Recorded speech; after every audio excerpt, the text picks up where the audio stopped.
Hey YouTube, it's Chris with CER, and today we're going to be comparing a $1,600 Hackintosh versus the new $3,100 MacBook Pro with Touchbar.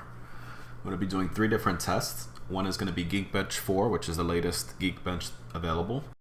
The next test that I'm going to perform is a test called BruceX in Final Cut Pro. And the last test that I will be performing would be just a graphics test. I chose a random game.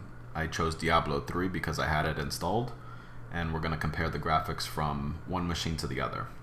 Now this test, as you're about to see for GeekBench, I had to record it using QuickTime, so the performance is going to be extremely throttled. So after I do both the Hackintosh and the MacBook Pro, I will then post right after the comparison without QuickTime running, so you could see a real world performance of what the GeekBench will actually show.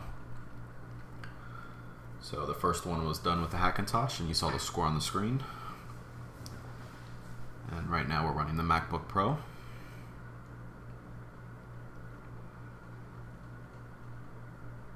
And there goes the score for that one. Now here's the score for both of them without QuickTimes running.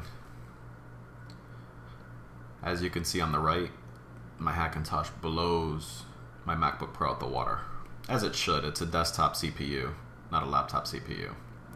So then we move over to the test BruceX, and pretty much what it does is it exports a 5K file. It's about 2 seconds long with a whole bunch of effects and color shadings and all types of stuff.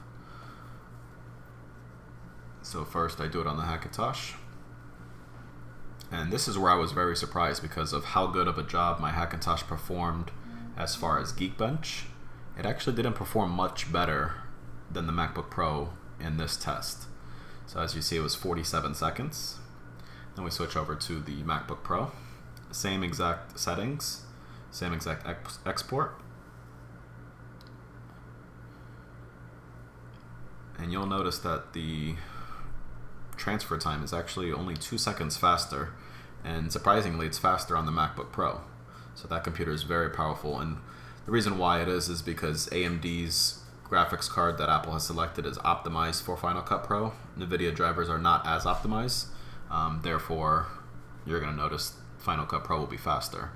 And you'll notice that the GTX 1080 that I have in the Hackintosh crushes the MacBook's Pro performance when it comes to frames per second in games. So as you notice on the Hackintosh, I'm shooting around 175. I think the average was 165. It dipped a little bit and went up a little bit, which is all max settings. Now the same thing for switching over to the MacBook Pro. You'll notice a huge drop in frames per second. Still playable, however not the most smoothest performance. I could probably dial back some of the settings and go a little bit higher as far as the frames per second. But you notice it goes from average around 165 to a whopping 40. So huge decrease in performance. So these are just a couple quick tests. Obviously your results may vary depending on what type of test you perform. If you have any tests that you would like me to do, please just comment down below. Thanks for watching.